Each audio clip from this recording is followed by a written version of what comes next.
کچھ ہے، ہماری جان سے لے کر ہمارے مال تک، اور ہمارے مال سے لے کر ہماری اولاد تک، اور دیگر جو سرمایہ ہے، ہم اس کے مالک نہیں ہیں، محافظ ہیں۔ مالک اس کا کوئی اور ہے، ہم اس کے امین ہیں، مالک نہیں ہیں۔ اس کے محافظ بنا کر اس دنیا میں اللہ کی طرف سے بندگی کے احکام کی بجا آوری کے لیے پیدا کیے ہیں۔ وہ سب کا سب اللہ کی نعمت ہے، اور پروردگار کا یہ حکم ہے کہ جو نعمتیں ہم تم تک پہنچا چکے ہیں، ان نعمتوں کو نعمت سمجھ کر ان نعمتوں کے ساتھ اچھا سلوک کیا جائے، اور ان نعمتوں کی بقا کے راستے تلاش کیے جائیں۔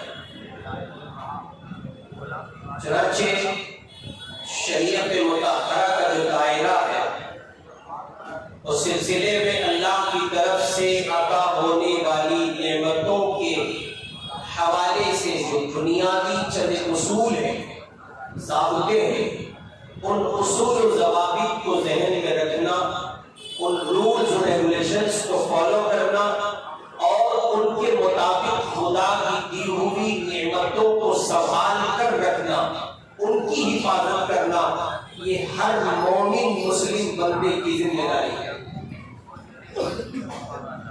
چنانچہ تین بنیادی باتیں ہیں۔ پہلی یہ کہ جو نعمتیں خدا نے عطا کی ہیں، ان کو شریعت کے دائرے میں احکام شریعت کی روشنی میں رہتے ہوئے حاصل کیا جائے، اور ان کو اپنی خواہشات کے لیے رہنما نہ بنایا جائے۔ نمبر دو، ان نعمتوں کو ان کی صحیح مصرف پہ خرچ کیا جائے۔ مال کہاں سے کمانا ہے اور کہاں لگانا ہے۔ کمانا یہ بھی ذمہ داری ہے، لگانا کہاں ہے یہ بھی ذمہ داری ہے۔ کمانے کے سلسلے میں بھی آزاد نہیں ہے، اور لگانے کے سلسلے میں بھی آزاد نہیں ہے۔ اللہ رب العزت والجلال کی نعمت ہے، سو فرض منصبی یہ ہے، ذمہ داری یہ ہے کہ کہاں سے کما رہے ہیں یہ بھی دائرے آپ پر واضح ہونے چاہیے۔ یہاں بھی آپ کو شریعت کو فالو کرنا چاہیے، اس کی پیروکاری میں آنا چاہیے، اس کے دائرے میں رہنا چاہیے، اور کہاں آپ ان کو صرف کریں گے، کہاں آپ ان کو خرچ کریں گے، اس مال کو کہاں لگائیں گے جو مال آپ نے شریعت کے دائرے میں احکام شریعت کی روشنی میں حاصل کیا ہے۔ آپ کی یہ ذمہ داری ہے کہ آپ کہاں خرچ کریں۔ آپ کمانے کے سلسلے میں بھی مکلف اور پابند ہیں شریعت کے احکام اور دائرے کے، اور آپ اس کو خرچ کرنے کے سلسلے میں بھی پابند ہیں شریعت کے احکام اور دائرے۔ تیسرے یہ کہ اپنی طاقت و صلاحیت کے مطابق ان کی حفاظت کی جائے، نگہداشت کی جائے۔ اسی لیے شریعت اسلامی نے خودکشی کو حرام قرار دیا ہے۔ کیوں؟ اس لیے کہ یہ جان، اس جان کے ہم مالک نہیں ہیں، اس جان کے ہم محافظ ہیں۔ مالک اس کا کوئی اور ہے، جس نے دی ہے وہ اس کا مالک ہے، جس نے تیار کیا ہے یہ پروڈکٹ وہ اس کا مالک ہے، جو اس کا خالق ہے وہ اس کا مالک ہے۔ پھر ہم تو ویسے بھی بکا ہوا مال ہے۔ ان اللہ اشتری من المؤمنین انفسهم واموالهم بان لهم الجنہ، اللہ نے ہمارے جان و مال کو جنت کے بدلے خرید لیا ہے۔ مومنین نے اس سے سمجھوتا کیا ہے، سودا کیا ہے۔ مومنین جنت چاہتے ہیں، مومنین راحت چاہتے ہیں، آخرت میں کامیابی چاہتے ہیں، عزت چاہتے ہیں، ابد الآباد زندگی میں راحت چاہتے ہیں، ہمیشہ کی زندگی میں عزت چاہتے ہیں، اور وہاں عزتوں کا جو مقام ہے، رفعتوں اور بلندیوں کی جو جگہ ہے، اس کو اللہ نے جنت کہا ہے۔ ان اللہ اشتری من المؤمنین انفسهم واموالهم بان لهم الجنہ، مومنین کے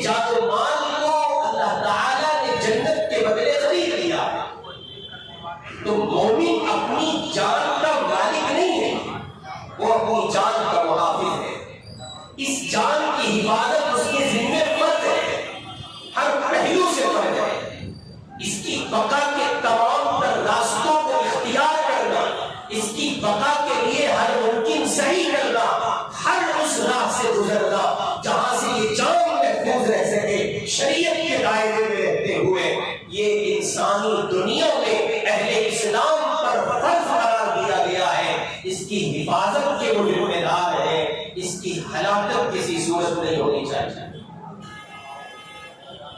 چنانچہ رسول اللہ صلی اللہ علیہ وسلم نے اس پر اظہار ناراضگی اس درجے فرمایا کہ کسی کے سلسلے میں آپ کو معلوم ہوا اس نے خودکشی کی ہے، رسول پاک نے جنازے کی نماز تک نہیں پڑھی اور آپ نے فرمایا اس نے مذاق کیا ہے، اللہ کی تحیے کی نعمت کا استہزاء کیا ہے۔ پروردگار نے اس کو جان عطا کی تھی، اس کو چاہیے تھا کہ اس کی حفاظت کرتا، حالات و مسائل سے دو چار رہ کر اگر اس نے خودکشی کر لی ہے تو اس نے اللہ کی نعمت کا استہزاء کیا ہے۔ مذہب اسلام میں خودکشی کے پہلو کو اسی لیے روا نہیں رکھا گیا، اس لیے کہ یہ جان بندوں کی اپنی نہیں ہے، اصل میں اس جان کا مالک اللہ ہے۔ چنانچہ رسول پاک صلی اللہ علیہ وسلم کی نگاہ میں انسانی جانوں کی قدر کس درجے ہے اور یہ مذموم اور ناپاک حرکت کس درجے ناپسند ہے، اس سے اندازہ لگایا جا سکتا ہے کہ حضور پاک علیہ السلام نے سختی کے ساتھ منع فرمایا، حرام قرار دیا اور عملاً اس پر آپ نے اظہار فرمایا کہ نماز جنازہ نہیں پڑھی، ورنہ وہ نبی، وہ پیغمبر، وہ رسول، وہ ہادی، وہ مربی، وہ مشفق، وہ رسول پاک صلی اللہ علیہ وسلم کی ذات عالی جن کے لیے قرآن کہہ رہا ہے لقد جاءکم رسول من انفسکم عزیز علیہ ما عنتم حریص علیکم بالمؤمنین رؤوف رحیم، جن کے لیے قرآن اللہ کی ان صفتوں کو بیان کر رہا ہے جو خدا کی صفت ہے، رؤوف ہونا بتا رہا ہے، رحیم ہونا بتا رہا ہے، وہ حق درجے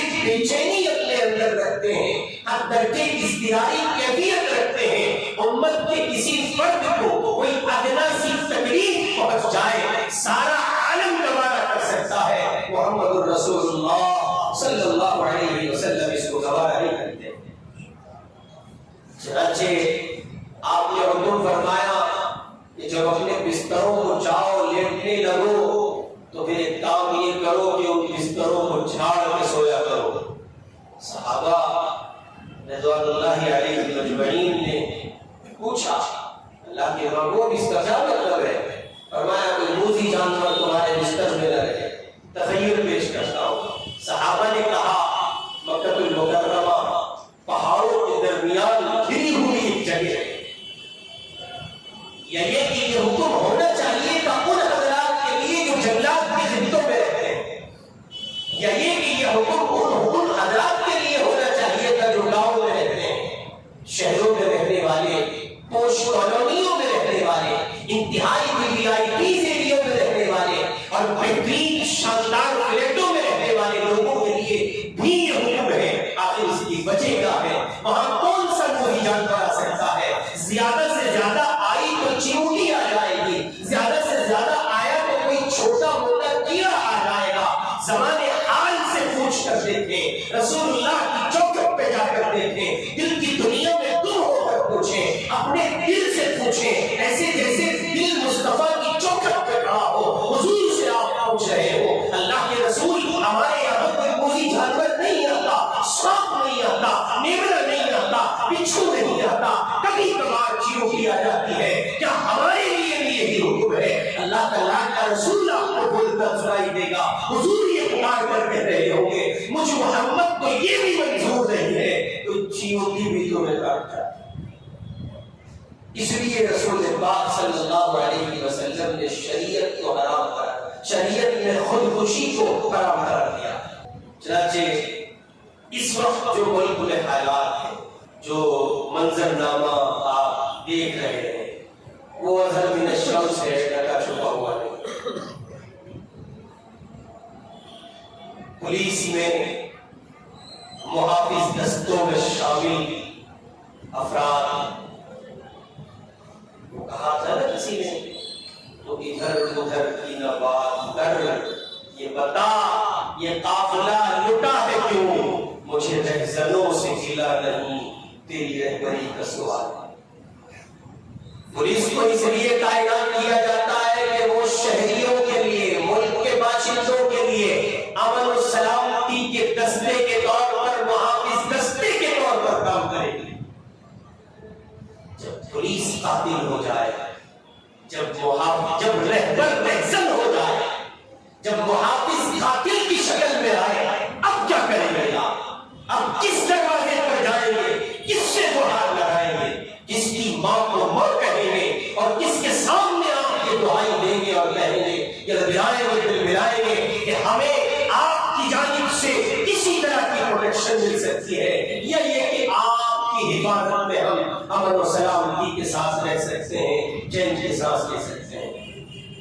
اور یہ بات یوں کہہ کر دامن نہیں جھاڑا جا سکتا کہ ریلوے میں کوئی آدمی پولیس کرمی ملازم وہ مانسکتا کے لحاظ سے کہیے کہ ختم تھا، وہ پاگل تھا، جنونی تھا، نہیں، یہ پورے ملک کی پولیس پر سوال کھڑا کرتا ہے۔ اس ایک شخص کا عمل پورے ہندوستان کی پولیس کو کھڑے کھڑا کرتا ہے اور وہ سوال پوچھتا ہے ہر اس شہید کی جانب سے، وہ مسلمان ہو، ہندو ہو، سکھ ہو، دلت ہو، عیسائی ہو، بدھسٹ ہو، جینی ہو، کوئی ہو، کسی طبقے اور سماج سے آتا ہو، وہ سارے ملک کی پولیس سے پوچھتا ہے اگر آج ایک پولیس کرمی 3 نہتے مسلمانوں کو اور ایک غیر مسلم کو مار سکتا ہے، اپنے سینئر آفیسر کو مار سکتا ہے اور وہ پاگل بن کر ڈھونڈ کر سکتا ہے، ریلوے اسے بچاتا ہے، منترالیہ اسے بچاتا ہے، کمیوں کا ٹولہ اس کی حفاظت میں رہتا ہے، اگر کسی ایک کے لیے کیا جا سکتا ہے تو کل پوری بستیاں جلا دی جائیں گی اور سب کو پاگل قرار دیا جائے گا اور ان سب کی حفاظت بھی ممکن ہو سکتی ہے۔ ظاہر ہے کہ ایسے میں اہل ایمان، اہل اسلام، وہ اللہ کے بندے جو مسلمان کہلاتے ہیں، جن کے لیے یہ زمین دھیرے دھیرے دھیرے تنگ ہو رہی ہے۔ عزت مآب پرائم منسٹر کہتے ہیں کہ رکشا بندھن آ رہا ہے، مسلم بہنوں تک پہنچو۔ کیوں پہنچے مسلم بہنوں تک؟ مسلم بہنوں سے رکشا بندھن کا کیا تعلق ہے؟ کن بنیادوں پر آپ یہ بات کرتے ہیں کہ مسلم بہنوں تک پہنچے؟ اور اس ایک جملے کا مطلب کیا ہے؟ کیا کہنا چاہتے ہیں؟ اگر آپ ہیں 130 کروڑ ہندوستانیوں کے وزیر اعظم تو پھر اس جملے کی وضاحت مطلوب ہے، اور اگر آپ اسی خاص رنگ کے وزیر اعظم ہیں تو پھر ملک کا بچہ قوم مسلم کا کتا بھی یہ سمجھتا ہے کہ کس پہرائے میں رہا جا رہا ہے۔ صورتحال دیگر دور ہو رہی ہے، بڑھتی چلی جاتی ہے، ظلم و بربریت کی داستان، اس کی انتہائی صفحہ کالہ کہانی۔ ایسے میں لازم ہے، ضروری ہے کہ آپ اپنی حفاظت کا سبق پڑھیں، اخبارات کی چوکھٹ پہ آئیں، شریعت کے دروازے پر آئیں، علماء کے دست بستہ حاضر ہو، ان کی خدمت میں ان سے پوچھیں اپنی حفاظت کے اسباب، راستے، شکلیں کیا کچھ ممکن ہو سکتی ہیں، شریعت کیا کہتی ہے، مصطفیٰ کا نظام کیا کہتا ہے، محمد الرسول اللہ کی تعلیم کیا کہتی ہے۔ جب کبھی اس دور سے گزرنا ہو، ان حالات و مسائل سے گزرنا ہو، ان مشکلات کا سامنا ہو، تب شریعت کیا کہتی ہے؟ تو شریعت مجھے اور آپ کو بول کر، پکار کر، چیخ کر، چلا کر یہ سبق پڑھاتی ہے۔ وَقَاتِلُوا فِي سَبِيلِ اللَّهِ الَّذِينَ يُقَاتِلُونَكُمْ وَلَا تَعْتَدُوا إِنَّ اللَّهَ لَا يُحِبُّ الْمُعْتَدِينَ۔ اللہ تعالیٰ کہہ رہے ہیں جو لوگ تم سے بلا وجہ آمادہ بیکار ہوں، توجہ رکھیں، بلا وجہ جو لوگ تم سے آمادہ بیکار ہو، تم بھی ان سے اسی طرح مقابلہ کرو۔ شریعت پڑھ کر سنا رہا ہوں، اپنے باپ کا فرمان نہیں، توجہ رکھیں۔ قرآن کہہ رہا ہے تم سے جو لوگ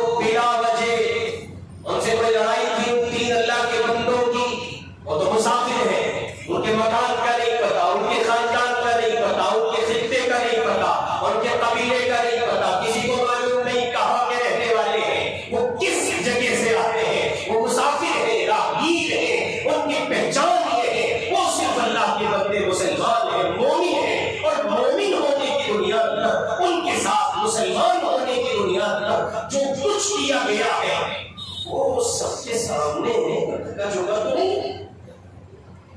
اس لیے بلا وجہ جو تم سے مقابلے کے لیے آمادہ بیکار ہو تم بھی ان سے اسی طرح کا مقابلہ کرو. یہاں دو باتیں ذہن میں رکھیں. انتقام کی آگ میں جذبات میں بہ کر ظلم و زیادتی روا نہیں ہے.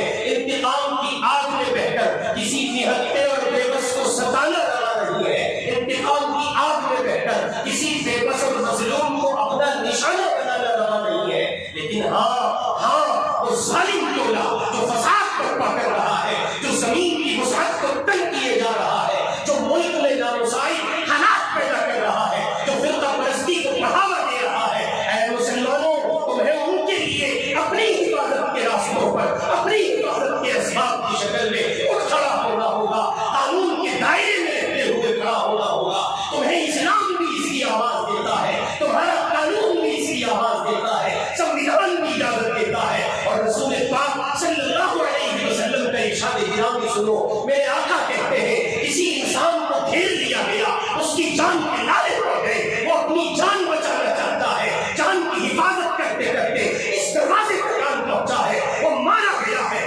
ظالموں کے ہاتھوں, فاسقوں اور فاجروں کے ہاتھوں, کافروں کی جماعت کے ہاتھوں. مصطفیٰ کہتے ہیں جان کی حفاظت کرتے کرتے مارا گیا ہے. کل قیامت میں اللہ اس کو شہداء کی صف میں کھڑا کرے. میرے آقا کہتے ہیں کوئی مال لے کے نکلا ہے, اسے اپنے مال کی حفاظت مطلوب ہے, اپنی مارکیٹ سے گھر تک مال لے جانا چاہتا ہے. مصطفیٰ کا فرمان ہے ساری کائنات جھوٹی ہو سکتی ہے, محمد عربی کا قول جھوٹا نہیں ہو سکتا. ساری کائنات برباد ہو سکتی ہے, محمد کا نظام برباد نہیں ہو سکتا. حضور پاک کہتے ہیں ایک شخص اپنے مال کی حفاظت کے لیے نکلا ہے اور نامساعد حالات ہے, اس کے مال کو برباد کرنے کی کوشش کی جاتی ہے. اسے حکم ہے شریعت کا, اس پر لازم ہے, ضروری ہے. اللہ کہتا ہے, رسول اللہ کہتے ہیں اپنے مال کی حفاظت کرے, انتہا تک پہنچے, جان کی باسی لگا دے, مال محفوظ کرتے کرتے اگر جان سے ہاتھ دھو بیٹھا کل قیامت میں شہداء کی صف میں کھڑا. شریعت ہے. اہل عیال کو لے کے نکلا ہے, گھر والوں کو لے کے نکلا ہے, اس کی بیٹی تھی, اس کا بیٹا تھا, اس کا باپ تھا, اس کا بھائی تھا, اس کی بیوی تھی, اس کی والدہ تھی, اس کی بہنیں تھی, یہ سب کا سب پورا کا پورا ایک خاندان سفر کر رہا ہے. اچانک کتوں نے گھیر لیا ہے, وہ اپنے نشے میں اور اپنی طاقت کے زوم کا شکار ہو کر اسی کتا گردی میں چلے آئے ہیں. وہ ملک کے قانون کو اپنے پاؤں تلے رول رہے ہیں. تم پر لازم ہے بزدل نہ بن جانا, خوف نہ کھانا, متاثر نہ ہو جانا, اپنے آپ کو ڈٹ کر مقابلے کے لیے تیار کرنا, اپنی حفاظت کے اسباب کرنا. ان صورتوں میں اگر مارے جاتے ہو کل قیامت میں محمد کی عدالت ہوگی اور تمہیں شہداء کی صف میں پکارا جائے. ہم ہرگز آپ سے یہ نہیں کہتے آپ قانون ہاتھ لیں, ہم ہرگز آپ سے یہ نہیں کہتے کہ آپ کسی نہتے اور بے بس کو کسی طرح کچلیں, دبائیں, ستائیں, ہرگز نہیں کہتے. ہم آپ کو قانونی پس منظر بھی سمجھاتے ہیں, ہم آپ کو اپنا فرض منصبی سمجھتے ہیں. ہم جہاں بول رہے ہیں, جو کچھ بول رہے ہیں, اس کے سامنے جو کچھ دکھ رہا ہے وہ واضح ہے, اظہر من الشمس ہے, لیکن اپنی ذمہ داری سمجھتے ہیں, فرض منصبی سمجھتے ہیں. صرف قربانو اگر یہ سمجھ رہے ہو جو کچھ ہو رہا ہے وہ تم سے کوسوں دور ہو رہا ہے, اگر یہ سمجھ رہے ہو جو آگ لگ رہی ہے وہ تم سے ہزاروں کلومیٹر دور لگ رہی ہے, تو اللہ کی قسم تم سے بڑا وقوف کوئی نہیں ہو سکتا, تم سے بڑا پاگل کوئی نہیں ہو سکتا. تمہیں دعائی کی ضرورت ہے, یہاں تمہارے گھر میں لگ رہی ہے. المسلم المسلم کا پاٹ پڑھایا تھا محمد رسول اللہ نے 14 صدی پہلے. گورا ہو, کالا ہو, اپنا ہو, پڑھایا ہو, پڑھا لکھا ہو, ان پڑھ ہو, امیر ہو, غریب ہو, کالا ہو, گورا ہو, حاکم ہو, مخدوم ہو, کوئی ہو, جو محمد کا کلمہ پڑھتا ہے وہ سب کے سب ایک ہے, وہ محمد ہی ہے. حضور علیہ السلام کے امتی ہے مسلمان. آپ پر یہ ذمہ داری ہے کہ آپ ان لوگوں کے ہاتھ کاٹنے کی کوشش کرو قانون کے دائرے میں جو ظلم کو بڑھاوا دے رہے ہیں. کیسے کر سکتے ہیں, کیسے ممکن ہے؟ قانون کا سہارا لیجیے, ان پر مقدمات کیجیے, ان پر ایف آئی آر کرائیے, یہاں سلم پور میں بیٹھ کر ان پر ایف آئی آر کرائیے, یہاں سے قانون کا سہارا لے کر ان پر مقدمات دائر کیجیے, اور جیسے مسجد بنانے وہ ضروری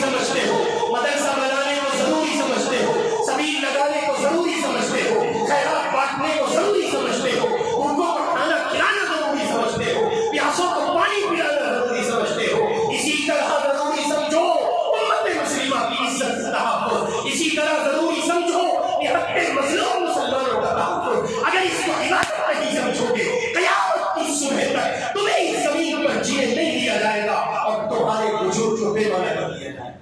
آپ سمجھتے ہیں ہندوستان کہاں جا رہا ہے؟ آپ جانتے ہیں؟ آپ نکلنا چاہتے ہیں؟ اگر نکل سکتے ہیں تو نکل کر دیکھیے کہ ہندوستان کہاں جا چکا ہے. ہمیں مسئلہ اس بات سے نہیں ہے کہ کون کیا کر رہا ہے، اب مسئلہ اس بات سے ہے کہ رکشک بخشک بن گئے ہیں، محافظ قاتل بن گئے ہیں. اب کوئی جائے تو جائے. اس لیے رسول اللہ صلی اللہ علیہ وسلم کی شریعت کے لیے، آپ کی شریعت پر عمل کے لیے خود کو تیار کیجئے. ایک جگہ قرآن نے کہا جو تم پر زیادتی کرے تم بھی اس کی بقدر اس کا جواب دو. سن رہے ہو؟ بریانی کے مریض، ہاں میں بلا وجہ طرز نہیں کرتا ہوں، پوری قوم مسلم کا حال ہے کہ وہ صرف کھانے پر تلی ہے. اچھے خون رکھنا ضروری نہیں، کچھ اور بھی ضروری ہو سکتا ہے. جیسے اچھے عشق ضروری ہے نا، کچھ اور بھی ضروری ہو سکتا ہے. جیسے اچھے کہیے کہ گاڑیاں ضروری ہیں، اچھے مکان ضروری سمجھتے ہیں. جیسے ان ضرورتوں میں آپ ہیں، ویسے اپنے اندر دفاعی قوت پیدا کرنا یہ بھی ضروری. موت ہے. موت کیا ہے؟ موت بول کے بتاؤ، موت کیا ہے؟ کسی کسی مرنا ہے. میں تو مرنا چاہتا ہوں. مرنے کے لیے جیو گے تو مرو گے تو جی سکو گے. مرنے کے لیے جیو گے تو جی سکو گے، جینے کے لیے جیو گے تو آج مر چکے ہو، زندہ نہیں ہو. یہ غلط فہمی ہے تمہاری کہ تم زندہ ہو، اس لیے کہ زندہ قوموں کے ساتھ ایسی درندگی نہیں ہوتی. کیا آپ ہی تو سمجھ رہے ہو ہم زندہ ہیں؟ آپ کے نیتا سمجھ رہے ہیں، آپ کے قائد سمجھ رہے ہیں کہ وہ زندہ ہے. وہ زندہ نہیں ہے، وہ مر چکے. اندر پڑ دیا گیا ہے، بے زمینی کا خمیر بھر دیا گیا، مردہ دلی کا خمیر بھر دیا گیا. ورنہ وہ عمر ابن عبدالعزیز رحمہ اللہ، انہوں نے روم کی سرزمین پر اپنا ایک نمائندہ بھیجا، اور عمر ابن عبدالعزیز ملک مدینہ منورہ میں، ملک شام میں، مدینہ منورہ کی سرزمین پر عمر ابن عبدالعزیز اور ان کا سلطنت پایا ایک تخت ملک شام ہے. آپ دیکھیں روم کی سرزمین کا ان کا ایک نمائندہ سفر کرتا ہے اور وہاں جیل کا معائنہ کرتا ہے. عمر ابن عبدالعزیز نے اس کو بھیجا ہے. اس نے جیل میں کسی مظلوم نابینا شخص کو دیکھا، وہ قرآن کی تلاوت کر رہا ہے. جیسے اس کے کانوں میں قرآن کی آیتوں کی آواز پڑی ہے، وہ نمائندہ دل ملا کے رکھ گیا، بے چین ہو گیا، اضطرائی کیفیت میں مچلنے لگا. اس نے کہا تمہاری جیلوں میں قرآن کیسے ہے؟ یہ ممکن کیسے ہے؟ اس نے کہا ایک نابینا کہتی ہے. کہا مجھے اس سے ملنا ہے. کہا اس سے ملنے کی اجازت ہمیں نہیں ہے. کہا میں عمر ابن عبدالعزیز کا نمائندہ ہوں، اس سے ملنا چاہتا ہوں، میرے لیے ضروری ہے. چنانچہ ملایا گیا. اس نے پوچھا کیوں ملنا چاہتے ہیں، کیا وجہ ہے؟ کہ وہ میرا رشتے کا مومن بھائی ہے. یہ اس نابینا کے پاس پہنچے، اس سے جا کے کہا قرآن پڑھتے ہو، کیوں پڑھتے ہو، کہاں سے پڑھتے ہو، کیسے پڑھتے ہو، تم اس قرآن کو جانتے کیسے ہو؟ اس نے کہا میں مسلمان ہوں، قرآن پڑھا ہوا ہوں، محمد پر ایمان رکھتا ہوں، محمد کے رب پر ایمان رکھتا ہوں، اس لیے قرآن پڑھتا ہوں. اس نے کہا اس جیل کی کوٹھری میں کیوں ہو، کیا مسئلہ ہے؟ آگے سے جواب نے کہا میں اس جیل کی کوٹھری میں اسی پاداش میں سزا کاٹ رہا ہوں. میں مسلمان ہوں، اسلام لایا ہوں، کلمہ پڑھتا ہوں، مومن ہوں، چہرے پہ سنت سجاتا ہوں، اسی لیے میں یہاں بیٹھ کر یہ اس قید خانے میں سزا کے دن کاٹ رہا ہوں. اس نے عمر ابن عبدالعزیز سے جا کر کہا.